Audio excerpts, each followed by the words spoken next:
అందరికీ నమస్కారం. సాక్షి political spice కి స్వాగతం. ఇటీవల సీనియర్ జర్నలిస్ట్, అందరికీ సుపరిచిత రచయిత అండ్ మీడియా పోకళ్ళని రాజకీయాల్ని చాలా కాలం చూసిన దేవులపల్లి అమర్ గారు ఒక పుస్తకం రచించారు, 3 దారులని చెప్పి. అంటే వివిధ రాజకీయ నాయకుల పంథాలని వారు దగ్గరగా గమనిస్తూ ఉన్న వారి అనుభవాలను అందులో పొందుపరిచారు. అండ్ ఇప్పుడు ఆంధ్రప్రదేశ్ రాజకీయాలు చాలా చాలా ఆసక్తికరంగా మారుతున్న ఈ సమయంలో వారి పొలిటికల్ కామెంటే ఇవాల్టి పొలిటికల్ స్పైస్. సార్ నమస్కారం. నమస్తే. First of all congratulations. అద్భుతమైన ఒక పుస్తకం మీరు పొందుపరచడం అనేది తర్వాత తరాల వాళ్ళకి చాలా ఉపయోగపడుతుంది సార్. Thank you. సో 3 దారులు 3 ముక్కల్లో చెప్పాలంటే ఎలా మొదలు పెడదాం చెప్పండి. ఇప్పుడు జగన్మోహన్ రెడ్డి గారి దారితో మొదలు పెడదాం. సిద్ధం అని ఆయన ఎన్నికల శంఖారావం మోగించారు, భారీగా తరలి వస్తున్నారు జనం, అంటే ఆల్మోస్ట్ నమ్మలేని పరిస్థితుల్లో. What is your comment on that sir? ఇప్పుడు నేను రాసిన పుస్తకంలో కూడా అదే రాసింది. ఏంటంటే 3 దారులను ఎందుకన్నా అంటే, ఒకవైపు జగన్మోహన్ రెడ్డి గారి తండ్రి రాజశేఖర్ రెడ్డి, సీనియర్ పాలిటీషియన్. మరోవైపు జగన్మోహన్ రెడ్డి గారి ప్రత్యర్థి, శత్రువు అని నేను ప్రత్యర్థి చంద్రబాబు నాయుడు, ఆయన కూడా సీనియర్ పాలిటీషియన్. తండ్రి ప్రత్యర్థి ఇద్దరు కూడా సమాన వయస్కులు, ఒకేసారి రాజకీయాల్లోకి వచ్చినారు, చట్టసభల్లోకి కూడా ఒకేసారి కలిసి ప్రవేశించినారు.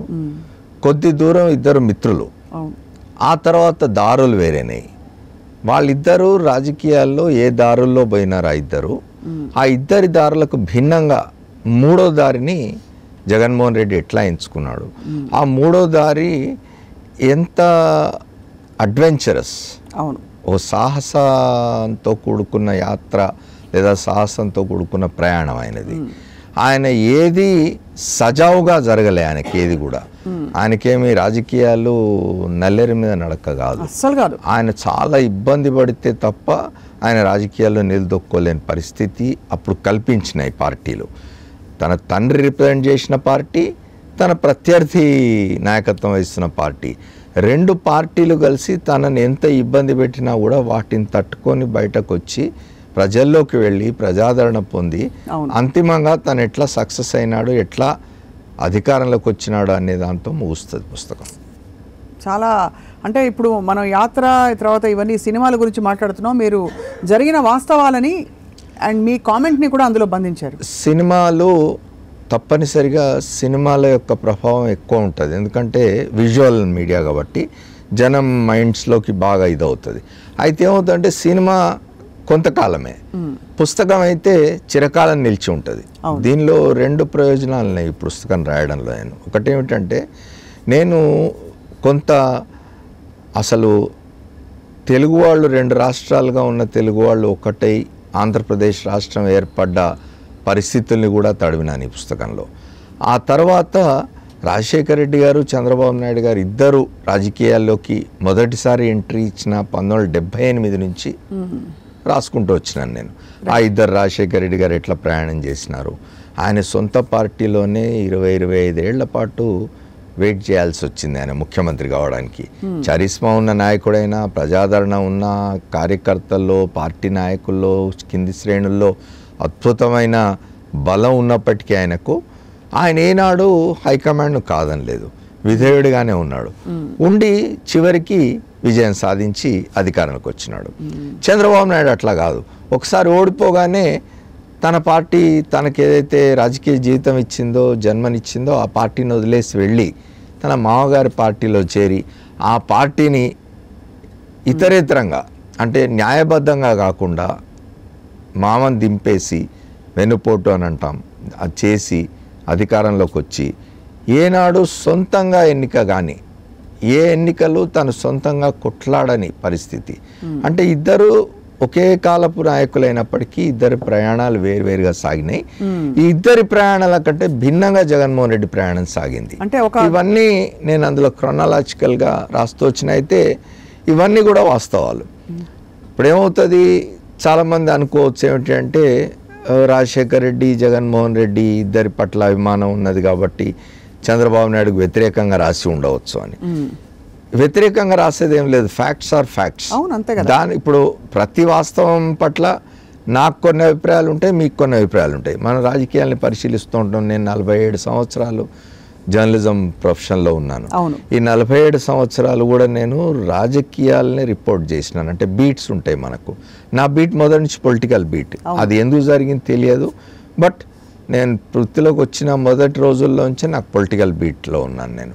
ఆ పొలిటికల్ బీట్లో ఉన్న కారణంగా అనేక మంది ముఖ్యమంత్రుల్ని, రాజకీయ నాయకుల్ని చాలా సన్నిహితంగా చూసే అవకాశం దొరికింది నాకు ఆ బీట్ కారణంగా. రిపోర్ట్స్ రాసేవాళ్ళని రాజకీయాల గురించి కాబట్టి అందరితో పరిచయాలు, దగ్గరగా చూసే అవకాశం ఉండేది. కాబట్టి వాళ్ళు నడుస్తున్న తీరు మీద నా వ్యాఖ్యానం ఉంటుంది. ఆ వ్యాఖ్యానం తప్పనిసరిగా ఉంటుంది అందులో. కానీ వాస్తవాన్ని ఎక్కడా వక్రీకరించింది మాత్రం లేదు. The facts were never distorted. Every అంటే నేను ఈ మధ్య ఒక మీటింగ్లో ఈ పుస్తకం యొక్క పుస్తకాన్ని పరిచయం చేసే ఒక సభలో విశాఖపట్నంలో చెప్పినాను నేను. ఒక వక్త మాట్లాడుతూ కొంత ఇవి అవాయిడ్ చేసినారంటే నేను చెప్పినాను, ఒక ఫ్రేమ్ ఉంటుంది రైటర్కి, ఆ ఫ్రేమ్లో రాస్తాం, అన్నీ రావు. మీకు గుర్తుంటే మీ ఇంటర్వ్యూలోనే యాత్ర 2 తీసిన మహి చెప్పినాడు, ఏమిటి ఆ క్యారెక్టర్ ఎందుకు లేదు, ఈ క్యారెక్టర్ ఎందుకు లేదు అంటే అట్లా ఉండదు. సినిమాలో ఒక థీమ్ అనుకుంటాం, అవును, ఆ థీమ్ ప్రకారం పోయినప్పుడు కొన్ని క్యారెక్టర్స్ రావు. అట్లా నేను రాసిన పుస్తకంలో కూడా ఏవైనా కొన్ని ఒమిషన్స్ ఉంటే ఉండొచ్చు, కానీ ఫ్యాక్ట్స్ని ఎక్కడ డిస్టార్ట్ చేయలేదు. ఎక్కడన్నా ఒక్క వాస్తవాన్ని నేను వక్రీకరించినానని కనుక ఎవరైనా చెప్పగలిగితే నేను ఈ పుస్తకాన్ని విడ్రా చేసుకుంటా అని చెప్పాను అని చెప్పారు. రైట్. అంటే చాలా అంటే ఈ ముగ్గురి కంపారిజన్ పెట్టడం అనేది చాలా ఇంట్రెస్టింగ్ ఎక్సర్సైజ్ అండి పొలిటికల్ జర్నలిజం చేసే వాళ్ళకి కూడా. ఇప్పుడు 2-3 కీలక ప్రశ్నలు ఏంటంటే, 3 దారులను రాశారు రాజశేఖర రెడ్డి గారు. సరే, భౌతికంగా వారు లేకపోయినా వారు ఉన్నంతకాలం ఆయన ఇచ్చినవన్నీ కాంగ్రెస్ పార్టీ పథకాలని చెప్పుకుంటూ వచ్చింది కాంగ్రెస్ పార్టీ. ఇవాళ అదే రాజశేఖర రెడ్డి గారి పేరు లేకుండా ఆ కాంగ్రెస్ పార్టీ ప్రచారం చేయలేకపోతుంది. దీన్ని మీరు ఎలా చూస్తున్నారు సార్? ఇప్పుడు మీరు గమనించినట్టయితే రాజశేఖర రెడ్డి గారు చనిపోయిన తర్వాత ఏమనుకున్నారంటే, అయిపోయింది, రాజశేఖర రెడ్డి పోయినాడు కాబట్టి ఇక రాజశేఖర రెడ్డి ప్రభావం కానీ, రాజశేఖర రెడ్డి యొక్క ఆయన ఇమేజ్ కానీ, ఆయన చరిస్మా కానీ ఏముండదు, ఇక అంతా మర్చిపోతారు అనుకున్నారు. కానీ జగన్మోహన్ రెడ్డి రూపంలో అది కంటిన్యూ అయింది, కొనసాగడమే కాకుండా ఆంధ్రప్రదేశ్ లాంటి రాష్ట్రంలో అసలు కాంగ్రెస్కు పుట్టగత్తులు లేకుండా పోయినాయి. రాజశేఖర రెడ్డిని ఎవరు ఓన్ చేసుకోగలిగినారు? జగన్మోహన్ రెడ్డి ఓన్ చేసుకోగలిగినాడు. ఎందుకు ఓన్ చేసుకోగలిగినాడంటే కాంగ్రెస్ పార్టీ వేసిన ఒక తప్పటి అడుగు. కాంగ్రెస్ పార్టీ రాజశేఖర రెడ్డి గారు చనిపోగానే అంతా అయిపోయింది అనుకొని రాజశేఖర రెడ్డి కుమారుడిని కేసుల్లో ఇరికిస్తున్న సమయంలో రాజశేఖర రెడ్డి గారి పేరు కూడా తీసుకొచ్చి ఆయనను కూడా అప్రతిష్ట పాలు చేసిన తర్వాత జనం ఎందుకు క్షమిస్తారు? రెండవది, రాజశేఖర రెడ్డిని మర్చిపోతారు అనుకున్నారు.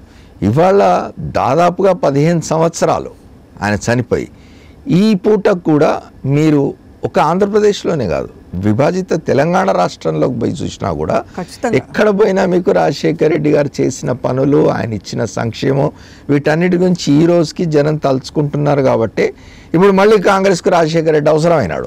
మొన్న ఈ మధ్యనే ముగిసిన ఎన్నికల్లో తెలంగాణలో కాంగ్రెస్ వాళ్ళు రాజశేఖర రెడ్డి గారి పేరు చెప్పుకున్నారు కదా, రాజశేఖర రెడ్డి గారి వారసులం మేమని చెప్పుకున్నారు కదా, రాజశేఖర రెడ్డి గారు చేసిన కార్యక్రమాల కొనసాగింపుగా మేము ముందుకు పోతామని చెప్పుకున్నారు కదా. వాళ్ళు తెలంగాణలో కాంగ్రెస్ వాళ్ళు మాట్లాడింది 2 పేర్లు, ఒకటి ఇందిరమ్మ, 2 రాజశేఖర రెడ్డి. ఎందుకంత ఇది వచ్చింది? ఎందుకంటే ఇందిరాగాంధీ కూడా ఇన్ని సంవత్సరాలే, కొన్ని దశాబ్దాలు అయిపోయినా కూడా ఇందిరాగాంధీ పేరు ఇప్పటికీ ఇంకా గుర్తుపెట్టుకున్నారు జనం. అదేవిధంగా రాజశేఖర రెడ్డి పేరు కూడా ఇంకో కొన్ని దశాబ్దాలు అయిన తర్వాత కూడా ఆయన పేరు నిలిచి ఉంటుంది. ఎందుకంటే ఆయన పేరు నిలిచి ఉంటుందంటే ఆయనను వ్యక్తిగతంగా ఆయన మీద ఏదో అభిమానంతోటో ఆయన నిజేయడానికో చెప్పడం కాదు. ఆయన చేసిన కార్యక్రమాలు, ఆయన ప్రజల కోసం ఏదైతే సంక్షేమం చేసినాడో, రాష్ట్ర అభివృద్ధి కోసం ఆయన ఏవైతే పథకాలు తీసుకొచ్చినాడో, వాటి కారణంగా ఎవరైనా అంతే, ఇందిరాగాంధీ అయినా ఎందుకు ఆమె ఈ రోజుకి కూడా పేదలు ఇంకా గుర్తుపెట్టుకున్నారంటే ఆ రోజున ఆమె ఇందిరాగాంధీ చేసిన పేదల కోసం చేసిన కార్యక్రమాలు, గరీబీ హఠావో పేరుతోటి ఆమె చేసిన కొన్ని కార్యక్రమాలు ఆనాడు లబ్ధి పొందిన వాళ్ళ తరాల భవిష్యత్ తరాలు కూడా గుర్తుపెట్టుకునే విధంగా ఆమె చేసిన కార్యక్రమాలు. కాబట్టి ఇప్పటికి ఇంకా ఇందిరాగాంధీ గుర్తుంది. రాజశేఖర రెడ్డి గారు కూడా అదే స్థాయిలో ఇంకా చాలా కాలం వరకు కూడా ఆయన గుర్తుండిపోతాడు. అవును. సో మరి అటువంటి పరిస్థితుల్లో ఇప్పుడు మీరు 3 దారులను రాశారు కాబట్టి అడుగుతున్నాను సార్, ఆయన సమకాలీకుడు అయిన చంద్రబాబు నాయుడు గారు, ఆయన ఎక్కడా కూడా మొన్న జగన్మోహన్ రెడ్డి గారు కూడా ఇటీవల ఒక విషయంలో అన్నారు, నేను 40-35 సంవత్సరాలు పైబడి రాజకీయాల్లో ఉండి నేను ఇవన్నీ చేశాను కాబట్టి నాకు ఓటు వేయండి అని ఆయన చెప్పలేకపోతున్నారు తప్ప, మళ్ళీ అవకాశం ఇస్తే నేను ఇచ్చేస్తానని చెప్పి ఒక డెస్పరేషన్ కనిపిస్తోంది. అంత ఒక ఎస్టాబ్లిష్డ్ పార్టీ ఆంధ్రప్రదేశ్, ఉమ్మడి ఆంధ్రప్రదేశ్ రాజకీయాల్లో తెలుగుదేశం పార్టీ. ఆ డెస్పరేషన్లో వాళ్ళు ఎవరు దొరుకుతారా కలుపుకుపోదాం అంటున్నారు, కానీ సొంత బలంతో గెలుస్తామని ధీమా ఎందుకు వ్యక్తం చేయలేకపోతే? నేను అదే ఇప్పుడు నేను పుస్తకంలో రాసిన దాంట్లో కూడా వస్తే, ఇప్పుడు చంద్రబాబు నాయుడు గారు ఆయన అంటే ప్రజల్లో ప్రజాభిమానం పొందిన నాయకుడు కాదు, ప్రజల్లో పాపులారిటీ ఉన్న నాయకుడు కాదు, తర్వాత ఒక పబ్లిక్ ఇమేజ్ ఉన్న నాయకుడు కాదు. ఆయన మొదటి నుంచి కూడా మేనేజ్మెంట్తో వచ్చినవాడు. ఆయన రాజకీయాల్లోకి రావడమే 78లో రాజకీయాల్లోకి వస్తే 78లో మొదటిసారి ఆయన చంద్రగిరి నుంచి ఎమ్మెల్యేగా ఎన్నికైనారు. రెండవసారి ఓడిపోయినాడు ఆయన. 83లో ఎన్టీ రామారావు గారి పార్టీ, మామగారి పార్టీ మీదనే పోటీ చేసి కాంగ్రెస్ నుంచి ఓడిపోయినాడు ఆయన. ఓడిపోయిన వెంటనే ఆయన వచ్చి మళ్ళీ మామగారి పార్టీలో చేరినాడు ఆయన తెలుగుదేశంలో. చేరిన దగ్గర నుంచి మీరు చంద్రబాబు నాయుడు గారి రాజకీయ జీవితం, ఆయన ప్రయాణం కనుక చూసినట్టయితే ఆయన ఎక్కడా కూడా, ఇప్పుడు ఆయన ఏం చెప్తుంటారంటే నేను విజనరీని అని చెప్తుంటాడు. ఆయన విజనరీ అని కొంతమంది నమ్ముతూ ఉంటారు. ఎక్కడ విజనరీ, ఏం విజనరీ? 2024లో ఏం జరగబోతుంది, 2019లో ఏం జరుగుతుందో ఆయన ఏనాడు ఆయన ఊహించినాడా? ఆయన ఏనాడు తను సొంతంగా ఒక పార్టీని బలోపేతం చేసింది లేదు.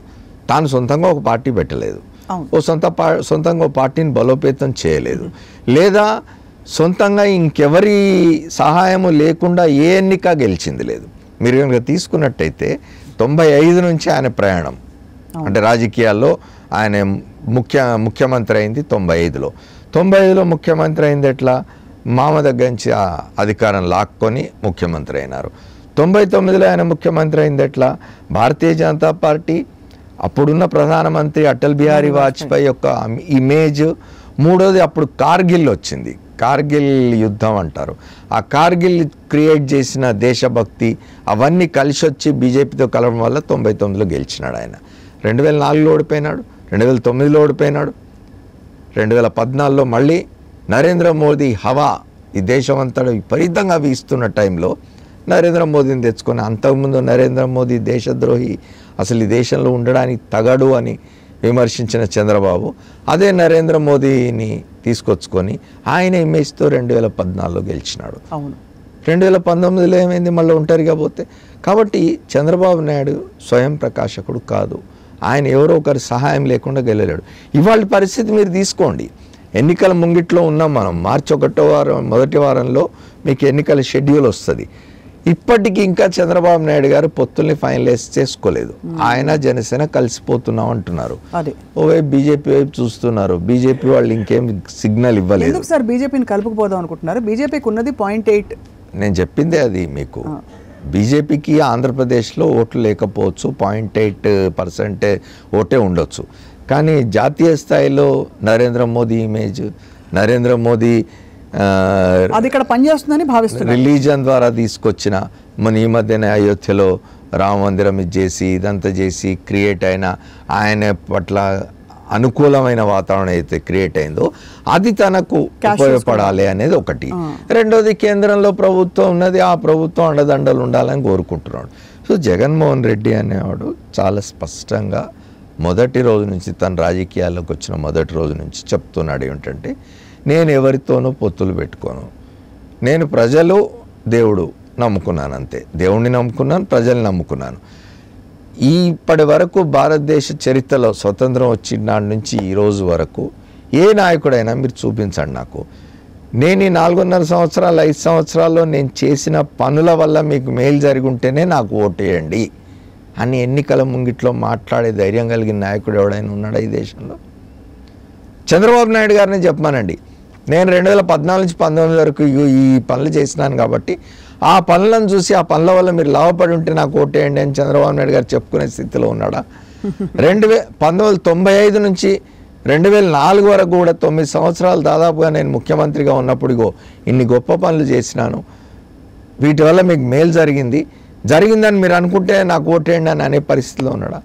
ఆయన ఎంతసేపు పోయి హైదరాబాద్ నేను కట్టినాను, సెల్ ఫోన్ నేను తెచ్చినాను, లేకపోతే ఇంకేదో చేసినానని చెప్పడం తప్ప స్పెసిఫిక్గా అట్టడుగు ప్రజలకు, పేద ప్రజానీకానికి, ఎందుకంటే ఈ దేశంలో మెజారిటీ పేద ప్రజలు, పేద దిగువ మధ్యతరగతి ప్రజలే ఉన్నారు.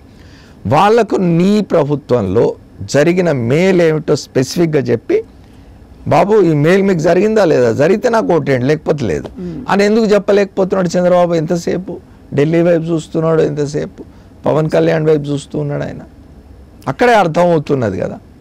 అది డిఫిడెన్స్ అంటారా సార్? కొంత డిఫిడెన్స్లోకి వెళ్ళిపోయింది పార్టీ. డిఫిడెన్స్ అనాలా ఇంకేమనాలా తెలియదు, కానీ ఇవాళ మీరు తెలుగుదేశం పార్టీలో ఉన్న వాళ్ళతో కూడా మీరు అంతర్గతంగా మాట్లాడితే, లోపల వాళ్ళ అభిప్రాయాలు కనుక తీసుకుంటే వాళ్ళు అదే మాట మాట్లాడుతున్నారు. ఇంకా పొత్తుల కోసం ఎదురు చూడడం ఏమిటి? మనం ఎన్నడూ ఏ నియోజకవర్గాల్లో మనం పోటీ చేస్తాము, ఆ పోటీ చేసే నియోజకవర్గాల్లో మన అభ్యర్థులు ఎవరు, మనం పొత్తులు పెట్టుకునే వాళ్ళకి ఏ నియోజకవర్గాలు ఇస్తాము, వాళ్ళు ఎటువంటి అభ్యర్థులను పెడుతున్నారు, ఇట్లాంటివి ఇంకా ఎప్పుడు తేలుతాయి అనేది వాళ్ళ ఆందోళన కొంత ఉంటుంది కదా డెఫినెట్గా. అంటే పార్టీ ఇప్పుడు వాళ్ళు మొత్తం అంతా సంవత్సరాలు వెచ్చించి పార్టీలో అంత చేసి సహజంగానే ఒక ప్రాంతం ఉంటుంది, ఒక నియోజకవర్గం ఉంటుంది. ఆ నియోజకవర్గంలో ఒక నాయకుడు పనిచేస్తూ ఉంటాడు, మొదటి నుంచి పార్టీని నమ్ముకో ఉన్నవాడు అక్కడ పనిచేస్తూ ఉన్నాడు అనుకోండి, అతను గెలిచే అవకాశం ఉందని తనకు తాను అనుకుంటున్నాడు. అప్పుడు చంద్రబాబు నాయుడు అదే మిత్రపక్షానికో జనసేనకో బీజేపీకో ఇస్తే అక్కడ పరిస్థితి ఏమిటి? ఇట్లాంటి సమస్యలు ఉంటాయి పొత్తులు పెట్టుకు. అయితే ఇట్లాంటి పొత్తులు ఎప్పుడు కూడా వెల్ ఇన్ అడ్వాన్స్, ఒక సంవత్సరం ముందు కనుక పొత్తులు ఖరారైపోయి, బీజేపీ జనసేన టీడీపీ మధ్య పొత్తు ఖరారైపోయి సంవత్సరం ముందే ఇగో ఈ నియోజకవర్గాల్లో మనం పోటీ చేస్తాం, ఈ నియోజకవర్గాల్లో జనసేన చేస్తుంది, ఈ నియోజకవర్గాల్లో బీజేపీ చేస్తుంది అని కనుక ఒక సంవత్సరం ముందు స్పష్టత వచ్చి అభ్యర్థులను అప్పుడే నిర్ణయించుకుని ఉంటే భిన్నంగా ఉండేదేమో పరిస్థితి. ఎందుకంటే ఓట్ ట్రాన్స్ఫర్ కావడానికి కూడా ఈ సంవత్సర కాలం సరిపోయేదేమో. ఇప్పుడు మీకు 15 రోజుల్లో నెల రోజుల్లో మీరు ఏమి ఓట్ ట్రాన్స్ఫర్ చేయగలరు? రెండవది మీరు చెప్పినారు ఉమ్మడి మేనిఫెస్టో ఒకటి తీసుకొస్తామని చెప్పి చంద్రబాబు నాయుడు గారు పవన్ కళ్యాణ్ గారు ఇద్దరు చెప్పినారు. ఈ పూటకి ఇంకా ఉమ్మడి మేనిఫెస్టో అంటే ఏమిటో ఎవరికి తెలియదు, వాళ్ళ పార్టీ వాళ్ళకే తెలియదు. సార్ ఇప్పుడు ముగ్గురు కలుస్తారు అనుకుంటే ఇప్పుడు ఇంకా డిక్లరేషన్ రాలేదు బీజేపీ వైపు నుంచి, అయినా కూడా ముగ్గురి ప్రయారిటీసే డిఫరెంట్ కదా సార్. ఎంత కామన్ మినిమం ప్రోగ్రామ్ పెట్టుకున్నా జనసేనది ఒక తీరు, వాళ్ళు ఒకవైపు సివియర్ సోషలిజం కమ్యూనిజం, ఇంకోవైపు బీజేపీతో పొత్తు, వాళ్ళు ఎట్టున్నారో అర్థం కాదు. ఇంకోవైపు తెలుగుదేశం పార్టీ వాళ్ళ పద్ధతి వాళ్ళది, ఇటు వీళ్ళది కంప్లీట్గా హిందుత్వ అజెండా ఎక్కువ చాటి చెప్తూ వెళ్తున్నారు. వీళ్ళ ముగ్గురికి అసలు ఎక్కడ కలుస్తుంది, ఏం కలుస్తుంది అని ఒక క్వశ్చన్ వస్తుంది. ఆంధ్రప్రదేశ్లో ముఖ్యంగా వెనుకబడిన తరగతులకి ప్రాధాన్యత ఎక్కువ ఇవ్వాలి, అందరికీ సమాన ప్రాతినిధ్యం ఇవ్వాలి, మైనారిటీలకి హక్కులు కల్పించాలని చెప్పి చాలా అసలు సాహసోపేతంగా జగన్మోహన్ రెడ్డి గారు వైపు అడుగులు వేస్తూ మీరు చెప్తున్నట్టుగానే ఆ ముగ్గురు 3 దారులు. అవును, అయినప్పటికీ వాళ్ళు ఎక్కడ నష్టపోబోతున్నారు, ఎక్కడ దెబ్బతినబోతున్నారు అంటే, ఎప్పుడు కూడా రాజకీయాల్లో చూడండి మీరు, రాజకీయాల్లో ప్రగతికి సంబంధించిన అంశం కానీ లేదా ప్రజల సమస్యలకు సంబంధించిన అంశాలు కానీ ప్రజల అభివృద్ధికి సంబంధించిన అంశాలు కానీ ఎజెండా అయి ఉండాలి. అట్లా కాకుండా ఒక వ్యక్తిని టార్గెట్ చేసి అతన్ని ఓడిస్తాం అనే దాంతో బయలుదేరినప్పుడు జనం మెచ్చరు. ఇవాళ వీళ్ళ టార్గెట్ ఏమిటి? ముగ్గురు 3 దారులే. మీరు చెప్పినట్టే ముగ్గురు 3 దారులు. బీజేపీది హిందుత్వ, పవన్ కళ్యాణ్ది మరో దారి, ఈయనది ఇంకో దారి. ఈ ముగ్గురు 3 దారులు ఉన్న వాళ్ళు ఒక ఉమ్మడి శత్రువును జగన్మోహన్ రెడ్డి అనే ఒక యువ రాజకీయవేత్తను కొట్టడం కోసం అని చెప్పి మాత్రమే కలుస్తున్నారు అనేది జనానికి అర్థమవుతుంది కదా, జనం చూస్తున్నారు కదా. జనం ఎప్పుడు కూడా వ్యక్తిగత ఎజెండాలు మెచ్చరు. మీరు ఇష్యూస్తో రండి. ఇగో ఈ ఇష్యూస్లో జగన్మోహన్ రెడ్డి ప్రభుత్వం, వైఎస్ఆర్ కాంగ్రెస్ పార్టీ ప్రభుత్వం ఈ ఇష్యూస్లో ఫెయిల్ అయింది అని కాంక్రీట్గా చెప్పగలిగిన పరిస్థితిలో రండి. ఏదో గుడ్డగాల్చి మీదేయడం కాదు, ఏదో జరిగిందని ఆరోపణలు చేయడం కాదు. స్పష్టంగా ఇగో ఇక్కడి జరిగింది, లక్షల కోట్ల మంది ఉన్న చోట ఒకళ్ళెవరికో ఏదో జరిగింది అని, అది ప్రభుత్వం ప్రమేయం లేకుండా ఎక్కడో ఒక సంఘటన జరిగితే లేదా ఒక ప్రమాదం జరిగితే, ఒక వ్యక్తికి నష్టం జరిగితే అది తీసుకొని మొత్తం ఆ కమ్యూనిటీకే నష్టం జరిగింది అని చెప్పి ప్రచారం చేసే ప్రయత్నం చేస్తే అది జనంలోకి ఎందుకు పోతుంది? జనం ఎందుకు మెచ్చుతారు దాన్ని? ఎందుకంటే అక్కడ ఉన్న జనం చూస్తూ ఉన్నారు కదా, ఆ సంఘటన జరిగిన ప్రాంతాల్లో ఉన్న ప్రజలు చూస్తూ ఉన్నారు. వాస్తవం ఏమిటో వాళ్ళకి తెలుసు. ఆ కమ్యూనిటీ పట్ల కానీ ఆ వర్గం పట్ల కానీ ప్రభుత్వంలో ఉన్న వాళ్ళ వ్యవహార శైలి ఎట్లా ఉంది, వాళ్ళు ఎట్లా చూస్తున్నారు అనేది చూస్తున్నారు కదా. వాళ్ళు ఎందుకు వీళ్ళ మాటలో పడతారు చెప్పండి? వీళ్ళు చేస్తున్న తప్పే అది. ఎందుకంటే డెస్పరేట్ దీనిలో దిక్కుతోచని స్థితిలో పడ్డప్పుడు ఇగో ఇట్లా బిహేవ్ చేస్తారు అని. ఇవాళ చంద్రబాబు నాయుడు గారు కానీ ఆయన మిత్రులు కానీ చేస్తున్నదంతా కూడా ఒక దిక్కుతోచని స్థితిలో ఏమంటారు చీకట్లో చేస్తున్న ప్రయాణం అది వాళ్ళది. Final 1 or 2 questions sir. ఒక కీలకమైన ప్రశ్న, సిద్ధం సభలకి హాజరవుతున్న జనం, ఎందుకంటే ప్రతిపక్షాలు ఏదో అయిపోయింది బీహారు సిద్ధం సభలకు హాజరవుతుంది జనం కాదు, కార్యకర్తలే అంత ఉన్నారు అంటే ఇంకా జనం సంగతి ఏంటి చూడండి మీరు. బట్ అయినా కూడా సార్, అంటే కార్యకర్తలు కూడా అంత స్వచ్ఛందంగా అంత భారీగా తరలి, ఇప్పుడు వీళ్ళకి కూడా ఉండుంటారు కదా కార్యకర్తలు, ఈ సభలకి హాజరవుతున్న వాళ్ళు, ఏమిటి తేడా ఏమిటంటారు? ఇప్పుడు జనాన్ని చూస్తేనే అర్థం అవుతున్నది కదా, ఇప్పుడు అక్కడ ఉన్న ఎంతూజియాజం. కానీ ఇప్పుడు వీళ్ళు బయట ఏం మాట్లాడుతున్నారు మీరు అంటే చంద్రబాబు నాయుడు గారు, పవన్ కళ్యాణ్, లేకపోతే బీజేపీకి అనుకూలంగా కానివ్వండి, లేదా వైఎస్ఆర్ కాంగ్రెస్ పార్టీకి దాని అధినేత జగన్మోహన్ రెడ్డికి వ్యతిరేకంగా ఉన్న మీడియా కానీ రోజు పొద్దున్న లేస్తే ఏం చెప్తుంది, అయిపోయింది జగన్మోహన్ రెడ్డికి 20 సీట్లు కూడా రావు, ఆయన సింగిల్ డిజిట్ కూడా దాటడం అని మాట్లాడుతున్న వాళ్ళు ఇవేవి చూడడం లేదు కదా. ఇవేవి చూసినప్పుడు వాళ్ళకు నిజంగా అంటే చూసి కూడా నిజం అర్థమై కూడా వాళ్ళు ఈ ప్రచారం చేసే ప్రయత్నం చేస్తున్నారు. ఏమిటంటే అయిపోయింది అని చెప్తే జనంలో ఏమైనా కొంత 4 ఓట్లు పడే అవకాశం ఉంటుందేమో అనుకుంటున్నారు. కానీ మీరు దెందులూరులో జరిగింది అయినా, ఆ తర్వాత జరిగిన ఇంకో సభ అయినా కూడా, ఏలూరు అయినా కూడా, ఆ రెండు భీమిలిలో ఫస్ట్ భీమిలిలో జరిగింది, తర్వాత దెందులూరులో జరిగింది. ఈ 2 సభలు సిద్ధంవి చూసినా, రేపు 18 జరగబోయేది రాప్తాడులో జరగబోయేది చూసినా మీకు అర్థం అవుతుంది. జనాన్ని సమీకరించి జనంలోకి వెళ్ళి మన ప్రభుత్వం చేసిన మంచి పనుల గురించి చెప్పి వాళ్లను మనకు అనుకూలంగా ఓట్లేయడానికి సన్నద్ధం చేసే సైన్యం ఇదంతా కూడా. ఆ సైన్యాన్ని ఆయన సిద్ధం చేస్తూ ఉన్నాడు. ఆ సైన్యం ఇప్పటికీ సిద్ధమై ఉన్నది. మరింత వాళ్ళను ఎంథ్యూజ్ చేయడానికి, మరింత వాళ్ళలో ఉత్సాహం కల్పించడానికి, వాళ్ళను పరిగెత్తించడానికి ఆయన సభలు పెడుతూ ఉన్నాడు. అండ్ ఫైనలీ అమర్ గారు, మీ అపార అనుభవంతో జనానికి నివృత్తి చేయడానికి 2-3 ర్యాపిడ్ ఫైర్ అనుకోండి ఏదైనా ప్రశ్నలు. స్కిల్ స్కామ్ కేసు ఇప్పుడు ప్రస్తుతం ఎక్కడున్నట్టు, ఏమైనట్టు? స్కిల్ స్కామ్ కేసు అదే అక్కడ A17 దగ్గర ఆగి ఉన్నది కదా. అది అంటే ఆ సుప్రీంకోర్టు జడ్జిమెంట్ అనేది ఇంకా రాలేదు కాబట్టి అది వచ్చే వరకు క్రాస్డ్ ఫింగర్స్ కూర్చోవాలి. సుప్రీంకోర్టు ఏం చెప్తుందో చూద్దాం. ఎందుకంటే అంతిమంగా న్యాయస్థానాలు కదా నిర్ణయించాల్సింది. ఇప్పుడు ఎవరు కూడా ఒక వ్యక్తి మీద నిజంగా వ్యక్తిగతంగా ఏదైనా కోపం ఉన్నా కూడా కేసులు పెడితే, ఇప్పుడు ఏమంటున్నారు, జగన్మోహన్ రెడ్డి ప్రభుత్వం, పోలీసులే జగన్మోహన్ రెడ్డి ప్రభుత్వం ఎట్లా చెప్తే అట్లా వింటున్నారు, సిఐడి అనే కనుసన్నలు నడుస్తుంది, ఇట్లాంటి మాట్లాడుతున్నారు.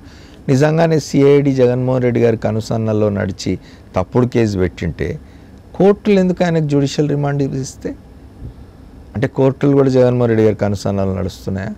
ఇప్పటి వరకు ఈ 4.5 సంవత్సరాల కాలంలో అక్కడ వైఎస్ఆర్ కాంగ్రెస్ పార్టీ ప్రభుత్వం వచ్చిందా, ఆంధ్రప్రదేశ్లో వచ్చిన దగ్గర నుంచి ఇప్పటి వరకు అసలు కోర్టుల్లో ఎక్కడైనా జగన్మోహన్ రెడ్డి గారి ప్రభుత్వానికి అనుకూలంగా ఏమన్నా ఇవ్వచ్చినాయా? చాలా అంటే నేననేది ప్రభుత్వం ఒకవేళ పోలీస్ వ్యవస్థను తన అధీనంలో పెట్టుకుంది, అదుపులో పెట్టుకుంది అనే ఆరోపణ మీరు చేస్తున్నది, దానిలో ఏమాత్రం వాస్తవం ఉండినా కోర్టులో ఆయనను వదిలేయాలి కదా.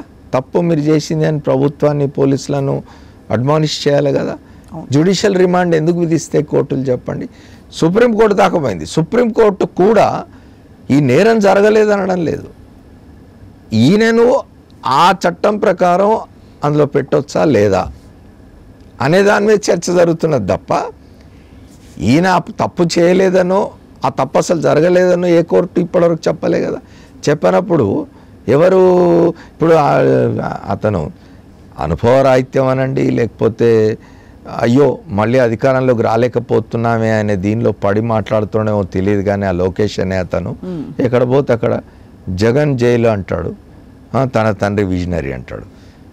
జగన్ జైల్లో 16 మాసాలు పెట్టి బెయిల్లో ఆయన బయటకు వచ్చిన తర్వాత కూడా ఇప్పటివరకు ఇంతవరకు ఏది రుజువు చేసే స్థితి లేదు, కోర్టులో ఉన్నది. చంద్రబాబు నాయుడు గారు అధికారంలో ఉండగా, జగన్మోహన్ రెడ్డి గారు అధికారంలో లేడు. ఎప్పుడు ఆయన మీద ఏ కేసులు అయితే పెట్టినారో ఆ కేసులు పెట్టిన కాలంలో జగన్మోహన్ రెడ్డి అధికారంలో లేడు. వేరే చంద్రబాబు నాయుడు అధికారంలో ఉన్నాడు. అధికారంలో ఉన్నప్పుడు జరిగిన నేరం అది. ఆయన అధికారంలో ఉన్నప్పుడు జరిగిన నేరానికి ఆయన కోర్టులు జ్యుడిషియల్ రిమాండ్ విధించి 52 రోజులు జైల్లో ఉంచి తీసుకొస్తే మా నాన్న విజనరీ, జగన్ ఏమో ప్రిజనర్. ఏం మాటలు మాట్లాడతారు వీళ్ళు? అంటే నేను మళ్ళీ అదే చెప్తున్నా, దిక్కుతోచని స్థితి, డెస్పరేట్ దీనిలో ఇవన్నీ మాట్లాడతారు.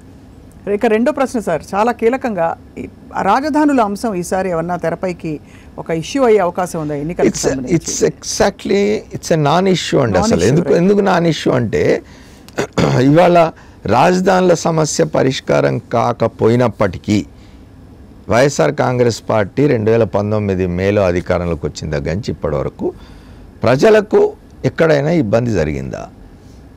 అదే ఇప్పుడు రాజధాని లేదు కాబట్టి ప్రజలకి ఈ పని జరగలేదు, రాజధాని లేదు కాబట్టి ప్రజలు ఇబ్బంది పడ్డారు అనేది ఎక్కడైనా ఉందా?